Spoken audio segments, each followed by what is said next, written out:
ভারতীয় হিসেবে না সত্যিই গর্ব লাগে যখন কোনো অন্য দেশের প্লেয়ার এসে আমাদের প্রশংসা করে যায়।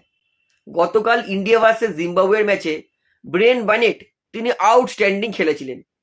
একটুর জন্য তিনি নিজের সেঞ্চুরি মিস করে দিয়েছেন। দেখুন, হতাশ যেমন ব্রেন ব্যানেট জিম্বাবুয়ের সমর্থকরা হয়েছে, ভারতীয় হিসেবে আমরাও হতাশ হয়েছিলাম, কারণ ব্যানেট তিনি ডিজার্ভ করতেন একটা ফুল সেঞ্চুরির।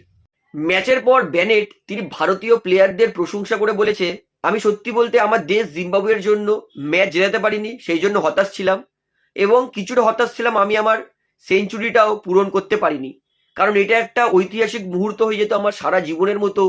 ইন্ডিয়ার মতো দলের বিরুদ্ধে যদি আমি সেঞ্চুরি করতে পারতাম, আমার দুঃখ লাগছিল, কিন্তু সামনে থেকে সূর্যকুমার যাদব, হার্দিক পান্ডিয়া সহ একাধিক ভারতীয় প্লেয়াররা আমাকে অভিনন্দন জানিয়েছে এবং আমাকে বলেছে যে তুমি সত্যি সেঞ্চুরিটা ডিজার্ভ করতে, যদি আরও একটা বল পেতে হয়তো তুমি নিজের সেঞ্চুরিটা করতে পারতে। এটাই আমাকে অনেক মোটিভেট করেছে যে খেলার মধ্যে গেম স্পিরিট ভারতীয়দের মধ্যে প্রচণ্ড আছে। ম্যাচ হারার পরেও ভারতীয় প্লেয়াররা আমাদেরকে যেরকমভাবে উৎসাহ দিয়েছে, সেটা যত প্রশংসা করব তত কম।